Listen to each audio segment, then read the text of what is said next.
අපි දැන් කතා කරන මාතෘකාව නලතුලදන්දු වාක්කනංග නම් මේ නලයක් කියලා කියන්නේ නල වර්ග දෙකක් තියෙනවා. එකක් තමයි සංවෘත නලයක් කියලා කියන්නේ එක් කෙලවරක් වහලා අනිත් කෙලවර විවෘත. මේක කියන්නේ සංවෘත නලයක් කියලා කියන්නේ. අපිට විවෘත නලයක් කියලා කියන්නේ මෙහෙම ගත්තහම මේ දෙපැත්ත විවෘතයි. ඒ හින්දා මේ නලය කියන්නේ විවෘත නලයක් කියලා කියනවා. දැන් අපි දන්නවා ඔය පොඩි පන්තිල කරලා තියෙන දේ තමයි ටැලන්ට් ටිප් එකක් වගේ එකක් කරගෙන ඉන්පුට් එහෙම શબ્දයක් ඇහෙනවා. අන්නේ શબ્දේ හේතුව තමයි මෙන්න මේ විදිහට ස්ථාවර තරංගයක් ඇති වෙන්නේ. කියන්නේ මම මේ කරලා තියෙන්නේ සංවෘත නලයක් කරගෙන මෙතනින් කඩ දෙලා පිඹිනවා. කඩ දෙලා පිඹහම මම ඇඳලා තියෙන මේ පාට යන විදිහ මේ තරංග දිග මෙතෙන්ද ගිහිල්ලා සංවෘත කෙලවල වැඩිලා පරාවර්තන ආපුහම මේක ඇතුලේ හැදලා තියෙන්නේ ස්ථාවර තරංගය. මෙන්න මේ ස්ථාවර තරංගයට අදාළව හඬ නිකුත් වෙනවා. මෙන්න මේ හඬ නිකුත් වෙන එක තමයි කියන්නේ මේ මූලික අවස්ථාවට මේකට නමක් දීලා තියෙනවා.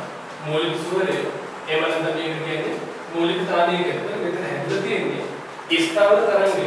මේ ස්ථාවර තරංගය ඇදෙද්දී මම දාලා තියෙනවා මේ වාතාංශු නිකන් උඩට පල්ලෙහාට නම්බර වෙනවා මේ උසාර ඇදලා තියෙනවා. ඒක ඔබ දන්නවා. වාතය තුළින් දුර්තරංග ප්‍රවේග ගමන් කරන්නේ අන්නයන් තරංග විදිහට. එහෙනම් මේ අංශු කම්පණය වෙන්නේ මේ අතර නෙමෙයි. මේ අංශු කම්පණය වෙන්නේ මෙන්න මේ දිශාවට තමයි මේ අංශු කම්පණය වෙන්නේ. ඒ වෙන මම රූපසරණ ඇදලා නැහැ. ඒ දිශාවට කම්පණය වෙන එක දාලා තියෙන්නේ ඉහළට කම්පණය වෙනවා කියලා. ඒක හොඳට මතක තියාගන්න.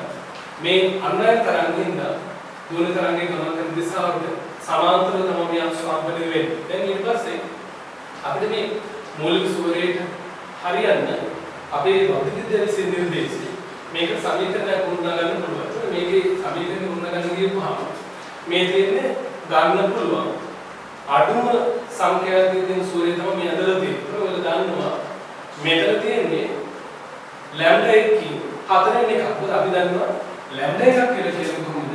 මෙන්න මේ වගේ සම්පූර්ණ පුටුවකට තමයි ලැම්ඩා කියලා කියන්නේ. සම්පූර්ණ පුටුවකට ලැම්ඩා කියලා කියනවා. මේ ඇදලා තියෙන එකේ තියෙන්නේ ලැම්ඩා දෙකම 4ක්.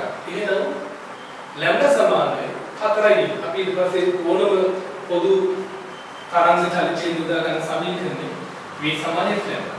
v සමාන f ලැම්ඩා f කියන සමානයි v බෙදීම ලැම්ඩා.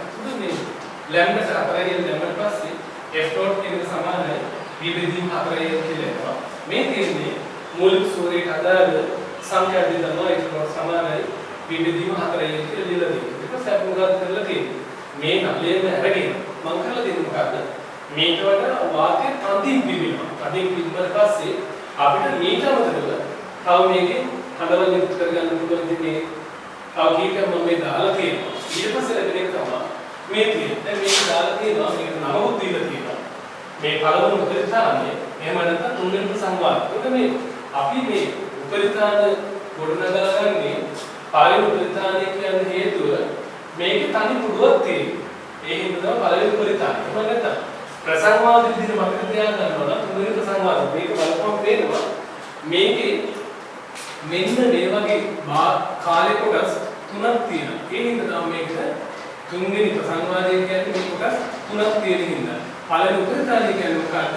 මෙතන තනි පුඩුවක් තියෙන හින්දා ඒකට පළවෙනි උපරිතාණය කියලා කියන්නේ. අර වගේම අපි මේ අදාළ සූර්යක අදාළ සංඛ්‍යාත් එක්ක හොයන්න අපිට සමීකරණ ගොඩනගා ගන්න පුළුවන්. මම කරන්න ගියපහම මේක දිගේ L නම් අපි දන්නවා මේ තියෙන්නේ ලැම්ඩා වලින් 4 3ක් තමයි තියෙන්නේ. එහෙනම් L සමානයි 4 3 ලැම්ඩා. එතකොට එන ලැම්ඩා සමානයි 4යි L බෙදීම 3යි. දැන් අර මුළු සමීකරණය V සමානයි F ලැම්ඩා. V සමානයි F ලැම්ඩා නම් එතකොට අපිට ලියන්න මේ අවස්ථාවට අදාළව පළවෙනි උපරිතාණයට අදාළව F1 සමානයි A බෙදීම ලැම්ඩා F1 සමානයි 3යි B බෙදීම 4යි. දැන් එතකොට මේ තියෙන්නේ B බෙදීම 4යි කියන්නේ මූලික සූරේක අදාළ.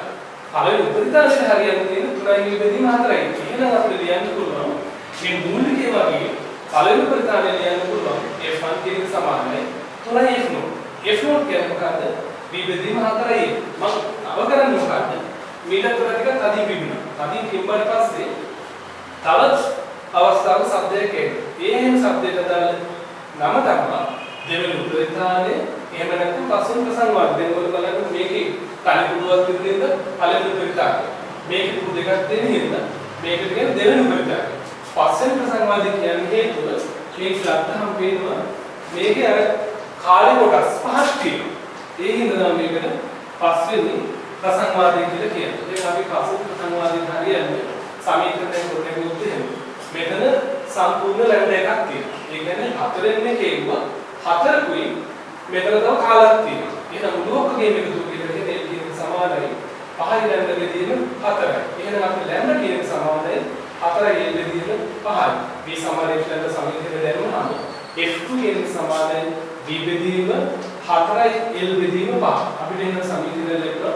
F2 කියන සමානයි 5යි V බෙදීම 4යි එහෙනම් F2 සමානයි මේ මූලිකයේ වගේ කියපු නැද්ද පස්වෙනි සංඛ්‍යාවක් තමයි දෙවෙනි ප්‍රතිතානයේදී කරන පස්වෙනි සංඛ්‍යාවේදී අපිට එන්නේ එහෙනම් ඔයාලට පේනවා මේ මූලිකයේ දාලා V බෙදීම 4යි පළවෙනි ප්‍රතිතානයේ දාලා 3යි V බෙදීම 4යි දෙවෙනි ප්‍රතිතානයේ දාලා 5යි V බෙදීම 4යි එහෙනම් මේ ලැබිලා තියෙන මොනවද ඔක්ති ප්‍රසංගාදු විතරයි එහෙනම් අපිට පොදු වශයෙන් සංකෘතනලේ ලැබෙන්නේ ඔත්තේ ප්‍රසංගාදු විතරයි කියන්නේ F0 y F0 පහයි F0 ප්‍රතිදින උත්තේ සංඛ්‍යාව ඇතුළේ සංඛ්‍යාවක් විදිහට නලී දිගර්ශනන શબ્දයෙන් අපි කඩේ තිබෙනවා නම් අපිට හදාගන්න පුළුවන්. එහෙනම් අපිට පොදු වශයෙන් කියන්න පුළුවන් පොදු වශයෙන් එන උපරිතානයේ සමීකරණය දිනුවොත් එහෙම Fn කියන සමානයි 2යි දන්නේ එකවර F0.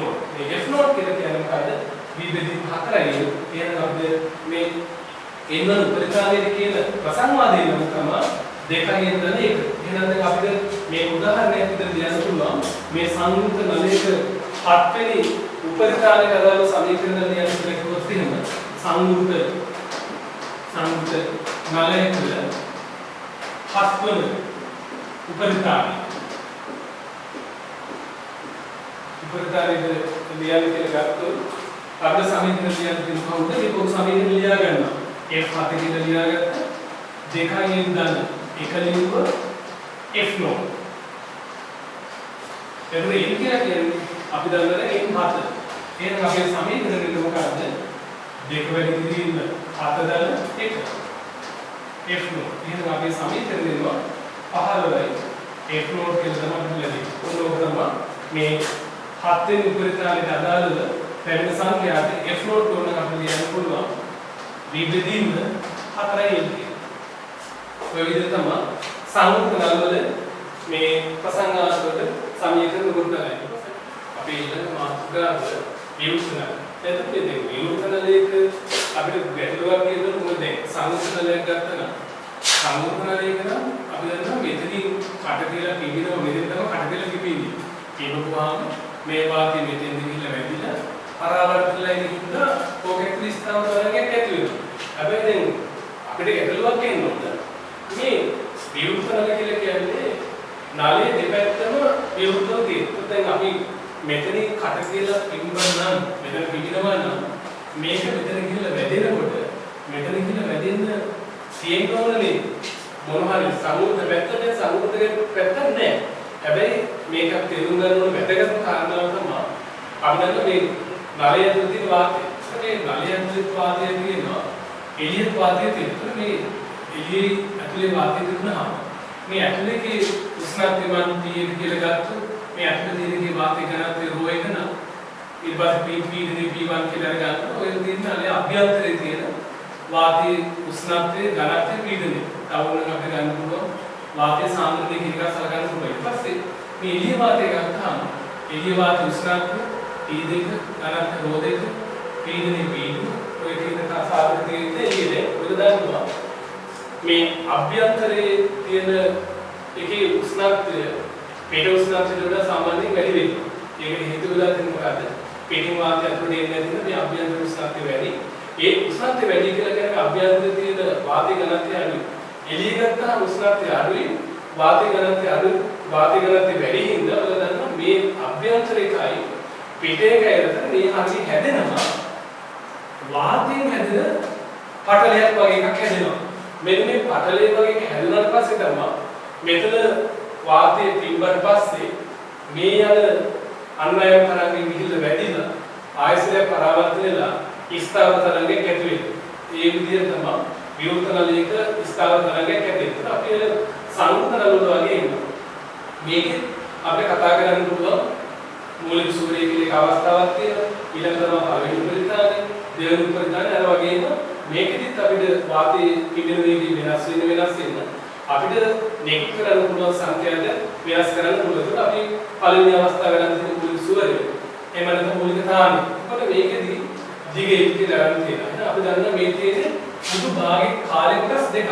එහෙනම් මේ තියෙන්නේ මෙන්න මේ කොටසක් තියෙන්නේ ලැම්ඩා එකකින් භාගයක්. එහෙනම් මම දාලා තියෙනවා L කියන එක සමානයි ලැම්ඩා බෙදීම 2යි. එහෙනම් ලැම්ඩා සමානයි 2යි. අපි දාන ඊට පස්සේ B සමාන F ලැම්ඩා එන F කියන එක සමානයි B බෙදීම ලැම්ඩා. එහෙනම් අපි ලැම්ඩා දාන මොකද්ද 2යි ඉන්නේ. එහෙනම් අපේ සමීකරණ ලැබෙනවා F0 කියන එක සමානයි B බෙදීම 2යි. ඔයාලට මතක තියෙන්න ඕනේ මේ වෙනකොට අපි සංයුක්තවල විදිහට කලින් කතා කරනවා සංයුක්තවලයක මූලික සූර්ය සමීකරණය F0 කියන එක සමානයි B බෙදීම 4යි. එතකොට විවෘත නලයක ගත්තාම F0 කියන එක සමානයි B බෙදීම 2යි. එහෙනම් අපිට තේරෙනවා එකම දිග තියෙන සංයුක්ත නලයකින් විවෘත නලයක එකවර ඉන්ගොත් එහෙම එකම වේගයකින් ඉන්ගොත් එහෙම ලැබෙන්නේ සංයුක්ත නලය වගේ දෙගුණයක ශබ්දයක් විවෘත නලයකින් හම්බ වෙන්නේ. එහෙනම් අපි දැනගන්න ඕන අපි මුලින් නම් හිතාගෙන ඉන්න සමාන විවෘත නලයකින් දුර සුර නිකුත් කරගන්න බෑ කියලා. දැන් එහෙනම් අපි දන්න අපේ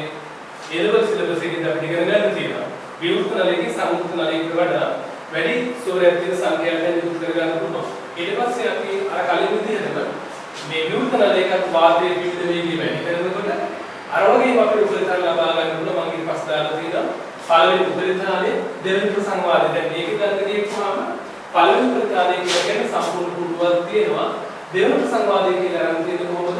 මෙතන කාලයි එතන සම්පූර්ණ පුරුවයි මෙතන පුරුවේ පුරු දෙකක් තියෙනවා.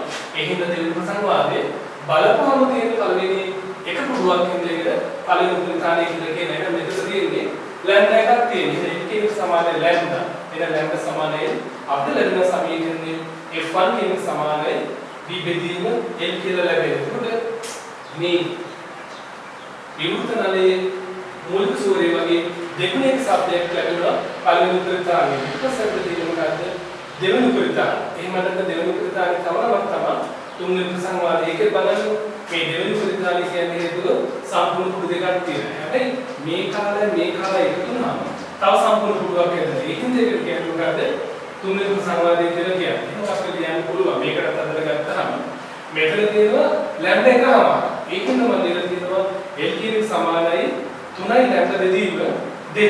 එහෙනම් අපිට ලැබෙන ලැම්ඩා සමානයි 2යි L බෙදීම 3යි. අපේ සමීකරණේ V සමානයි F යන එහෙනම් F2 එක සමානයි V බෙදීම 2යි L සම්පූර්ණ බෙදීම 3යි. එහෙනම් අපිට අලුත් සමීකරණයක් ලැබෙනවා F2 එක සමානයි 3යි V බෙදීම 2යි. එහෙනම් අපිට මූලික වගේ සමීකරණ වල අපිට ලියන්න පුළුවන් F2 එක සමානයි 3යි F0 කියලා ලැබෙන්නේ. දැන් මොකද අර සංයුක්ත නලයකට මේක වෙනස් වෙනවා. මොකද V බෙදීම 2යි L මෙතන V බෙදීම L මෙතන 3යි V බෙදීම 2යි. එහෙනම් විවෘත නලයක ඕනෑම සංවාදයක් ලබා ගන්න පුළුවන්. අපිට ඒ හින්දා ලියන්න පුළුවන් මේකේ ලබා ගන්න සියලුම ප්‍රසංවාද ලබා ගන්න පුළුවන් මේකෙදි. මේක දිලා තියෙන්නේ ලබාගත හැකි සියලුම ප්‍රසංවාද. සියලුම ප්‍රසංවාද ලබා ගන්නකොට ඒ හින්දා F0 2යි F0 3යි F0 විදිහට පොළොව උපරිතනය ලබා ගන්න පුළුවන්. මම ඊට පස්සේ ලියලා තියෙන සංයුක්ත නලයක වගේම පොදු වශයෙන් ඉන්න උපරිතනයේ විවෘත නලයක සමීකරණය Fn කියන සමානයි n දලයක වරක් F0. F0 කියලා කියන්නේ හැම වෙලෙම V බෙදීම 2යි. එහෙනම් අපිට ලැබෙනවා 2යි n දලයක ප්‍රසංවාදයේ තමයි මේ n උපරිතනයේ කියන නම. මම ඊට පස්සේ පොදු එකක් දෙලා තියෙනවා. විවෘත නලයක 7 උපරිතනයේ F7 කියන සමානයි n දලයක වරක් F0 සමීකරණ දැම්මහම n වල දාන දේ 7. එහෙනම් අපිට ලැබෙනවා මේ 7 උපරිතනයේ අදාළ සංඛ්‍යාතය 8යි F නෝඩ් කියලා F නෝඩ් කියලා කියන්නේ විභජන දෙකයි. तो අපි දැන් කතා කරන්නේ නලවල ආන්ත සූත්‍රය. මේ නලවල ආන්ත සූත්‍රය කියන්නේ අපි සංගුණලයක් හරි විවෘතනලයක් හරි ගත්තාම මේ නලයේ පිම්බර නලයේ තුල වාතයේ පිම්බර පස්සේ මේ නලයේ එළියට වාතයේ කම්පණය වීම තමයි නලවල ආන්ත සූත්‍රය කියලා කියන්නේ. මේ සංගුණලයක් ගත්තොත් එහෙම සංගුණලයේ විවෘත දෙකලවරේ විවෘත කෙලවරේ එළියට කඩපු දුරතම මම මේ C කියලා දාලා තියෙනවා. ඒකල විවෘත නලයක් දැක්කම විවෘත නලයේ එක්කලවරකින් අපි වාතය පිබිනකොට අනෙක් විවෘත කෙලවරේ ගිහිල්ලා බැඳිලා පරාවර්තන වෙලා ස්ථාන තරංගය ඇති වුණාම මේ විවෘත දෙකලවරෙම වාතය එළියට C දුරක් එළියට යනවා. මේ දාලා තියෙන ඔක්කොම මේ ආත් සෝදේ තමයි අපි දාලා තියෙන විවෘත නලය. ඒකත් අපි හැබැයි මේක විදිහට ගත්තොත් එහෙම ආත් සෝදේ 2C කියලා එනවා.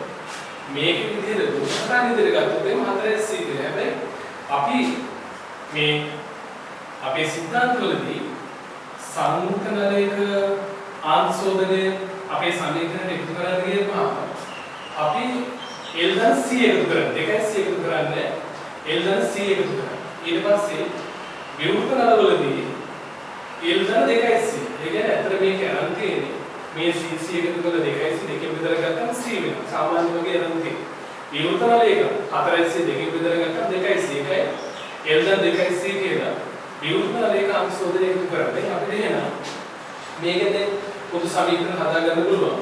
මම හදලා තියෙනවා සංයුක්ත නලයක නවවෙනි උපරිස්ථානයේට ආන්ත සෝදනයේ සහිතව ප්‍රකාශන කියන්නේ කියලා දුන්නොත් එහෙම අපිට කියන්න පුළුවන් මේක පොදු සමීකරණය F9 කියන එක සමානයි 2යි තන එකවරක් F0.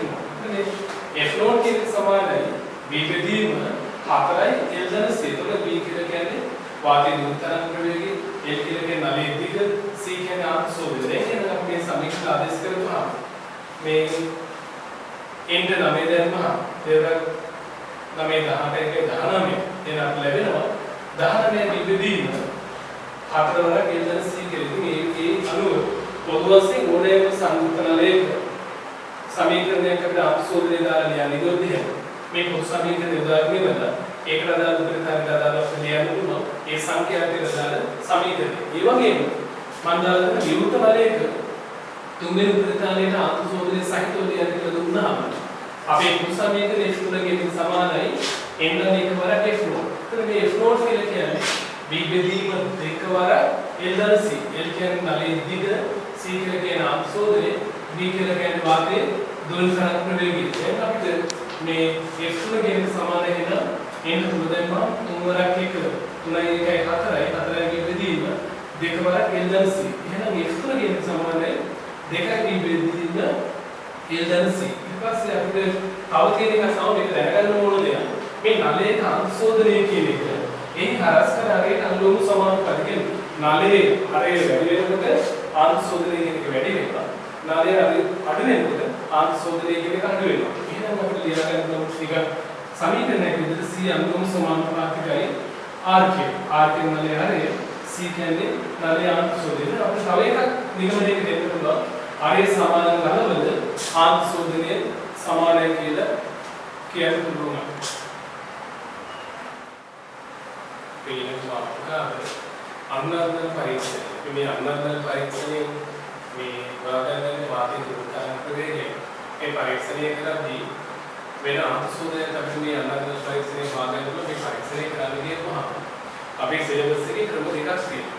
ඒක තමයි සරසුල් පහක් දීලා මෙන්න මේ පෙන්නලා තියෙන ඇටවලගෙන වාතය දුරතරංග ප්‍රවේගය අංශෝදනය හොයාගන්න එකයි. තව එකක් තමයි එක් සරසුලක් දීලා කීනි නලයේ මේ යොදාගෙන කරන පරීක්ෂණේ අංශෝදනයයි වාතය දුරතරංග ප්‍රවේගය හොයාගන්න පරීක්ෂණය. ඉතින් මේ දෙකම අපේ සිලබස් එකේ තියෙන වරින් වර ඒවල විභාගයට අහලා තියෙන ප්‍රශ්න තමයි කියලා තියෙනවා. ඉතින් මම පළමුවෙන් කියලා දෙන්නම් මේ සරසුල් කට්ටලේ දීලවල ඒ සරසුල් කට්ටලේ යොදාගෙන කොහොමද මේ අනුනර්ධන පරීක්ෂණය කළ වාතය දුරතරංග ප්‍රවේගයයි ආන්තසෝදනය හොයාගන්න කියලා. ඒකද මම මීට කලින් කියලා දීලා තියෙනවා.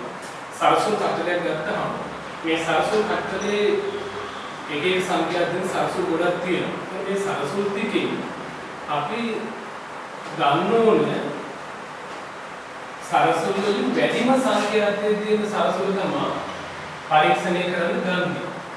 ඒකට හේතුවක් තියෙනවා. මේ හේතුව තව ටිකකින් කියන්නම්. අපි මේ ඇදලා තියෙන්නේ මේ සරසුන් වල දැකිවල දෙකේ ඉන්නේ වැඩි මම ඇදලා තියෙනවා. මේ සරසුන් වල මේක සංඛ්‍යාවක් F1 නම් මේක සංඛ්‍යාවක් F2 නම් මේක සංඛ්‍යාවක් F3 නම් මේක F4 නම් මේක සංඛ්‍යාවක් වැඩිම සරසුන මේ F1 එක. මොකද වෙලා තියෙන්නේ මේ දැතිවල දිග අඩු වෙනකොට සංඛ්‍යාවක් වැඩි. සංඛ්‍යාවක් වැඩි වෙනකොට දැති දිගින් අඩු වෙන සංඛ්‍යාවක් වැඩි. දැති දිගින් වැඩි වෙන සංඛ්‍යාවක් වැඩි. අපි මෙතන කරන්නේ පළවෙනි එක මේ A හා B මේ පරීක්ෂණයේ උපකරණේ තියෙන්නේ A හා B කියලා විදුරු නල දෙක. මේ සම්බන්ධ කරලා කියන්නේ මේක ඇවිල්ලා රබර් බටයක්. රබර් බටයක්. ඊට පස්සේ උදාහරණ කරන්නේ මේ විදිහට ඇතුළේ තියෙන්නේ ජලය දාලා තියෙන මේ දිග වැඩ ගන්න වගේ නේ. මේ පැත්තේ රේඛීය පරිමාණයක් තියෙනවා. දැන් අපි කරන්නේ මේ සම්පූර්ණ ඇටමුම සෑහෙන ප්‍රමාණයක් වෙනකන් ජලයෙන් පුරවලා අපි මේ විදිහට තියෙන සරසුල් වලින් සරසුල් පහක් ගන්න. මේ සරසුල් පහ කරනවා සරසුල් පහක් කරගෙන මේකේ මේ සරසුල් පහෙන් වැඩිම සංඛ්‍යාවක් තියෙන සරසුල් F1 සරසුල මේ F1 සරසුල මොකක් කරේ කම්පණය කරලා මේ A නලේ විවෘත කෙළවර උඩින් තියලා අපිට මේකේ ජල මට්ටම පල්ලෙහාට මේ ජල මට්ටම පල්ලෙහාට දාන්න අපි උදාගන්න පරීක්ෂණාත්මක ක්‍රමය තමයි A නලේ ජල මට්ටම පල්ලෙහාට කරන්න B නලේ ජල මට්ටම පල්ලෙහාට කරන්න. මොකද ඒකට හේතුව එකම කරලේ සම මට්ටම වල B සමානයි. ඒ සිද්ධාන්තය උදාගෙන තමයි මේක ජල මට්ටම පල්ලෙහාට කරන්න ඕන. B එකේ ජල මට්ටම මේ නලේ පල්ලෙහාට කරන එක නිසා උඩට උස්සන්නේ යන්නේ උඩ උස්සන්නේ දෙන්න මේක ඉදිරියට යන එක තමයි වෙන්නේ. ඒ හින්දා මේක ජල මට්ටම පල්ලෙහාට කරන්න ඕන. මේක ජල මට්ටම පල්ලෙහාට කරන්න. මම කරන්නේ මොකද්ද? සරසුල කම්පණය කරලා උඩින් තියලා B වල ජල මට්ටම පල්ලෙහාට කරනවා. එතකොට නිරායාසයෙන් මේ වල ජල මට්ටම පල්ලෙහාට යනවා. හැබැයි හොඳ අවධානයෙන් ඉන්න ඕන. මෙතන දැන් සරසුල කම්පණය වෙන්නේ ඉඳලා මේකේ අභ්‍යන්තරයේ තියෙන වාතයේ කම්පණය වෙලා එකපාර ශබ්දයක් ඇහෙනවා. ඒක අනුනාදයක් ඇහෙනවා. මෙන්න මේ අනුනාදය ඇහෙන අවස්ථාවේ මේ උස අපි මැනගන්නවා. මේ උස මැනගෙන ওই විදිහට මේ සරසුල් පහම යොදාගෙන වරින් වර මේ පරීක්ෂණය කරලා ඉවරලා සංඛ්‍යාවයයි මේ පැත්තේ සංඛ්‍යාවයෙන් ඒ අනිත් පැත්ත මොකද්ද කියන්නේ මේ දිග ඉල්මැනගන්න. ඒක නම් කරන්නේ මොකද්ද? අපි ඉගෙන ගත්ත පොදු සමීකරණ මේ සමානයි. මොකද මේක අපි හදාගන්නේ මෙන්න මේ අවස්ථාවේ තරංගය තමයි අපි හදාගන්නේ. මූලිකයට අදාළව තරංගය හදාගන්නේ. ඒ මූලිකයට අදාළව තරංගෙින්ද F කියන සමානයි විබෙදීම. හතරවර L ධන C. මේක C කියන්නේ අන්තසෝදනය. L කියලා කියන්නේ අපි මැඩගන්න උස. B කියන වාතය දුන් තරංග ප්‍රවේගය. F කියලා කියන්නේ සරසුලේ සංඛ්‍යාව. ඒක උනේ අපිට මේක හරස්කම් දෙන්නේ මේකගෙන L ධන C කියන සමානයි විබෙදීම 4යි. එහෙනම් L කියන එක සමානයි විබෙදීම 4වර එක බෙදීම F ඍණ C. එතකොට අපිට y සමානයි mx ඍණ C ප්‍රස්ථාරයක් එක්ක. y සමාන mx ඍණ C ප්‍රස්ථාරයේ අපි අර යොදාගත්ත සරසුල් වල ගත්ත පාඨාංකයි දිගයි අරගෙන ඒකට F ඉස්සරහා L ප්‍රස්ථාරයක් අඳිනවා. මේ L ප්‍රස්ථාරයක් අඳපුවාම ඍණ අන්තක්ඛණ්ඩයක් කියන ධන අනුක්‍රමයක් තියෙන ප්‍රස්ථාරයක් ලැබෙනවා. මේ ඍණ අන්තක්ඛණ්ඩයක් තියෙන ධන අනුක්‍රමයක් තියෙන ප්‍රස්ථාරයේ අනුක්‍රමණය අපිට හොයාගන්න පුළුවන්. මොකද්ද?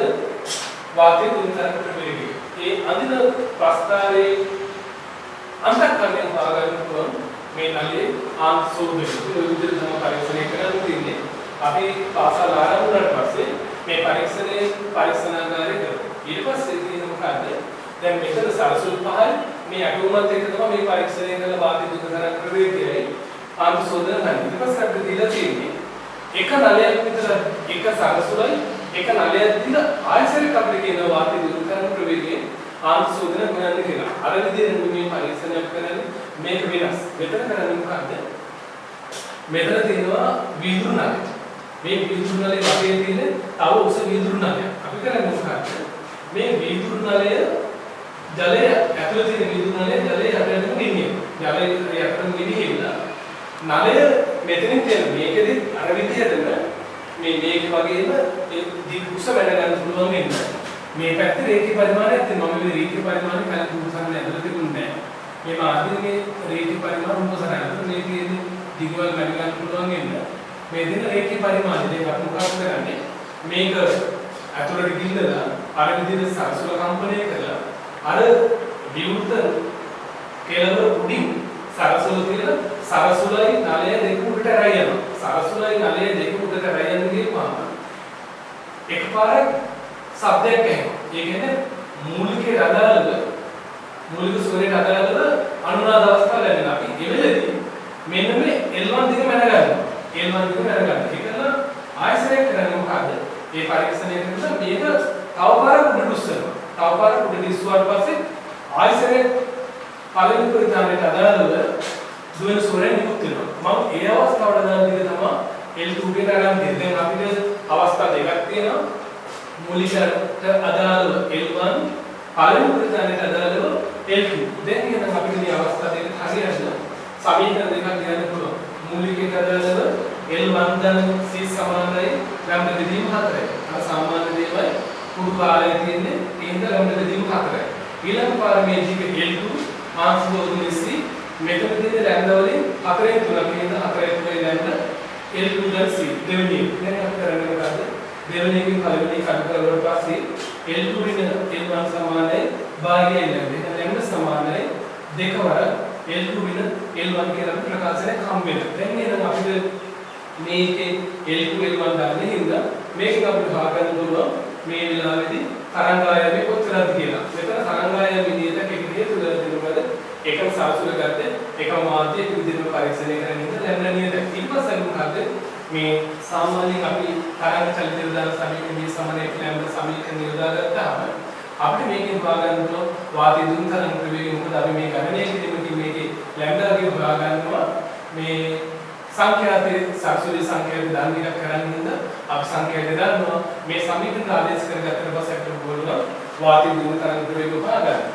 ඊට පස්සේ ආන්ත සෝදන ගණනේ පළවෙනි සමීකරණයේ පොඩ්ඩෙන් සමීකරණ ආදේශ කරලා මේ ළමයි ආන්ත සෝදනය කොතරද කියලා අපිට හොයාගන්න පුළුවන්. ඉතින් මගේ පාඩම අවසානයේ මේ පරීක්ෂණ දෙක ඉස්කෝලේ පටන් ගත්තට පස්සේ පරීක්ෂණේ අපි පරීක්ෂණ ගානේ කරනවා.